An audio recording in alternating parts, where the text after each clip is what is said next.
अस्सलामुअलैकुम my dear students, उम्मीद करता हूँ आप सब खैरियत से होंगे। बुक है basic statistic of first year, chapter number 3 है मेजर्स ऑफ सेंट्रल टेंडेंसी। आज के इस लेक्चर में हम देखेंगे इस चैप्टर की इम्पोर्टेंट डेफिनेशन जो हर साल तकरीबन पेपर में आती हैं, और इस चैप्टर के न्यूमेरिकल करने के लिए इम्पोर्टेंट फार्मूले क्या हैं वो इस वीडियो में हम देखेंगे। सो वीडियो स्टार्ट करते हैं। अगर आपने इस चैप्टर के करने हैं लॉन्ग क्वेश्चन या क्वेश्चन आप सॉल्व करना चाहते हैं तो इसकी कंप्लीट एक प्लेलिस्ट इस चैनल पे मौजूद है। उसका लिंक मैं आपको डिस्क्रिप्शन में दे दूंगा, ऊपर कार्ड भी आपको नज़र आ गया होगा। सो आप कार्ड पे क्लिक करें और ये सारा चैप्टर मैंने अपने हैंड से सॉल्व करके वीडियोस अपलोड की हुई हैं बहुत ही डिटेल के साथ। उम्मीद करता हूँ आपको पसंद आएगा तरीक़ाकार, और बहुत ही इजी वे है, आपको जल्दी समझ भी आ जाएगी। लेकिन इस लेक्चर में हम सिर्फ इम्पोर्टेंट क्वेश्चन, शॉर्ट क्वेश्चन और फार्मूले ही देखेंगे। सो स्टार्ट करते हैं। मेजर ऑफ सेंट्रल टेंडेंसी पहला है जी। मेजर ऑफ सेंट्रल टेंडेंसी क्या है? A measure that indicates the central position of the data is called measure of central tendency और measure of location.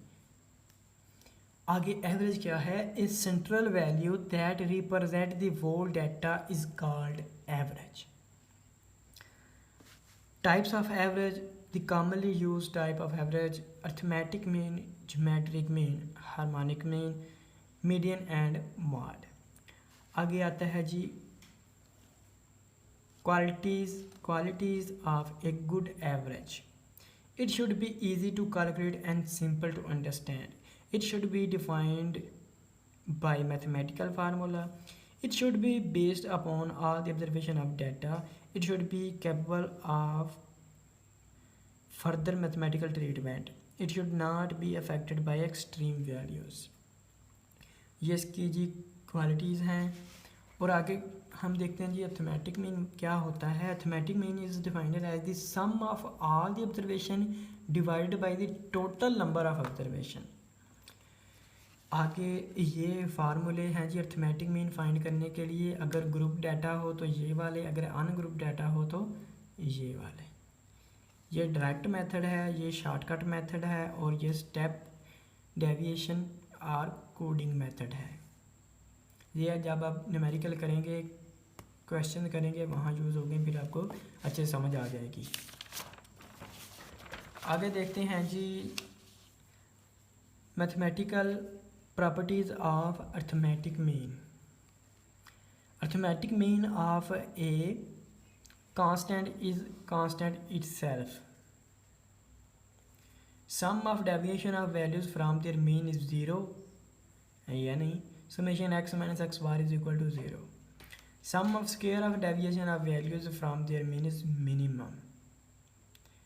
If a constant is added or subtracted from the variable x, then constant is also added or subtracted from the mean of x. That if y is equal to x plus minus a, then y bar is equal to x bar plus minus a. If the variable x is multiplied by a constant, then the mean of x is also multiplied by the same constant. If y is equal to ax, then y bar is equal to ax bar. Merits or advantages of arithmetic mean: it is easy to calculate. It is defined by mathematical formula.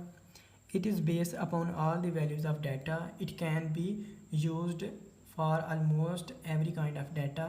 It is capable of mathematical treatment. दोस्तों ये जो इसकी जो advantages हैं ये सब की paper में आ जाती हैं। आपको ऐसे क्वेश्चन आ सकता है शॉर्ट, यानी right the 2 advantages of arithmetic mean के सब में से कोई भी 2 लिख दें आप। ऐसे करके आपको ये आएगा पेपर में। ये मोस्ट इम्पोर्टेंट जो क्वेश्चन है वो इधर लिखे हुए हैं, पूछे जाने वाले पेपर में जो दोहराए जाते हैं। आगे आता है जी डिसएडवांटेजेस ऑफ अर्थमेटिक मीन, कि इसकी वो क्या हैं, ऊपर खूबियाँ थी नीचे खामियाँ हैं। It is affected by extreme value. It can not be calculate It cannot be calculated if any value in the data is missing. It cannot be calculated in open ends classes without assuming the open ends. It is not useful for qualitative data. आगे आता है हमारे पास combined mean. वो arithmetic mean था, ये combined mean है. If we want to calculate a single mean of more than one data then we calculate combined mean. If we have K data set then the combined mean is. ये फार्मूले हैं, ये questions आप करेंगे उनमें use होंगे. आगे आता है हमारे पास weighted mean. What is weighted mean? The weighted mean of values by the considering the relative importance of each value is called weighted mean. The formula to calculate weighted mean is x bar w is equal to summation x w over summation w. Geometric mean क्या है जी? Geometric mean is defined as the nth positive square root of the product of n positive values. ये formula इसका the geometric mean of ungroup data. Ungroup data हो तो ये वाला formula use करेंगे, ये करेंगे या ये करेंगे. अगर ग्रुप डाटा हो तो ये वाला या फिर ये वाला, दोनों में से कोई भी कर सकते हैं आप, फार्मूला यूज़ करेंगे. आगे आता है जी advantages of geometric mean. It is defined by mathematical formula. It is based upon all the values of data. It is capable of further mathematical treatment. It is less affected by extreme values. Disadvantages देख लें जी अब. It is difficult to understand as compare to mean. It cannot be calculated if any value in the data is missing. यहाँ mean का मतलब है arithmetic mean. It becomes zero if any of the value in the data is zero. It cannot be calculated if any value in the data is negative. आगे देखें जी harmonic mean क्या है. जी harmonic mean is defined as the reciprocal of arithmetic mean of the reciprocal of values. The formula to calculate the harmonic mean for ungrouped data is.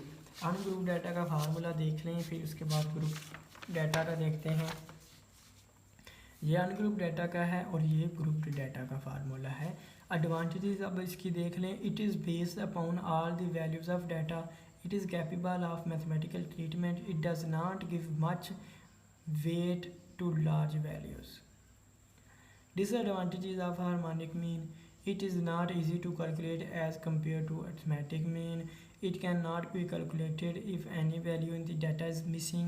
It gives much importance to smaller values. It cannot be calculated if any value in the data is zero. आगे देखें जी median क्या है. The median, the value that divides the data into two equal parts is called median. Or it can also be defined as the central value in the array data is called median. Formula है ungroup data के लिए median find करने का, ये group data के लिए ये है. आगे देखें जी क्या है हमारे पास.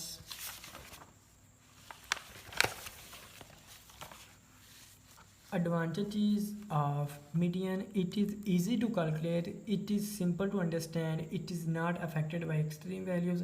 It cannot calculated in open-ended class data. Again, disadvantages of median. It is not based upon all the values of data. It is necessary to arrange the data before the calculation of median.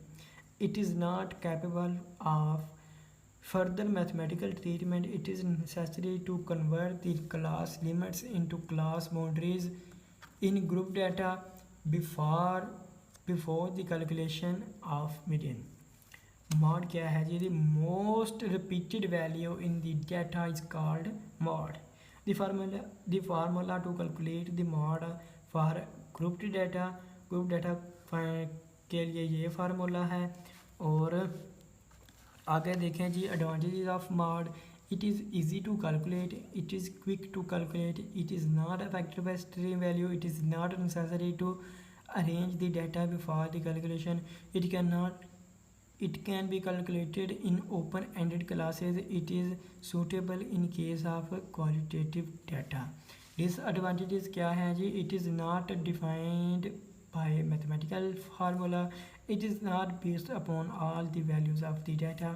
It is not capable of mathematical treatment. Sometimes a distribution has no mod or more than one mod.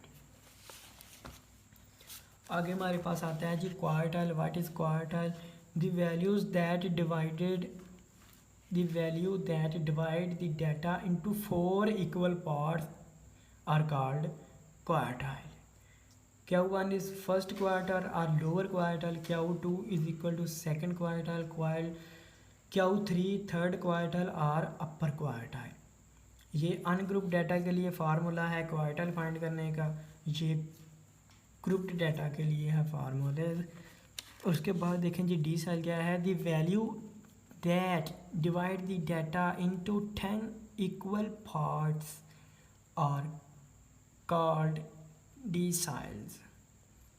इसका formula भी देख लें आप. ये ungroup data के लिए है और ये ग्रुप डाटा के लिए. आगे आता है हमारे पास percentiles. The values that divide the data into 100 equal parts are called the percentiles. इसका फार्मूला भी चेक कर लें जी. ये फार्मूले जब आप क्वेश्चन करेंगे, मैं आपको बता रहा हूँ, तब ये यूज़ होंगे, फिर आपको इनकी अच्छी तरह समझ आ जाएंगी. क्वेश्चंस करने के लिए लिंक डिस्क्रिप्शन में मौजूद है. प्ले लिस्ट है पूरी, उसमें 8-10 लेक्चर हैं. पूरा चैप्टर हैंड से सॉल्व किया हुआ है बहुत ही डिटेल के साथ. आप वो वीडियोज़ लाजमी देखें. आगे आता है हमारे पास unimodal distribution. A distribution having only one mode is called the unimodal distribution. Bimodal distribution. A distribution having 2 modes is called bimodal distribution. Multimodal distribution. A distribution having more than 2 modes is called multimodal distribution. empirical relation between mean, median and mode. For a moderately skewed distribution, there exists an empirical relationship between mean, median and mode. The difference between mean and median is half of the difference between median and mode. That is, mean minus median is equal to 1/2 median minus mode, और mode is equal to 3 median minus 2 mean. ये आप जब question करेंगे फिर आपको समझ आएगी क्या चीज़ है. यहाँ पे ये चैप्टर ख़त्म हो जाता है. इसकी यही डेफिनेशन थी जो तकरीबन हर साल इन्हीं में से ही पेपर में रिपीट होती हैं. ये आप कर लें. इसके अलावा आपको कोई भी और शॉर्ट क्वेश्चन या डेफिनेशन करने की ज़रूरत नहीं है.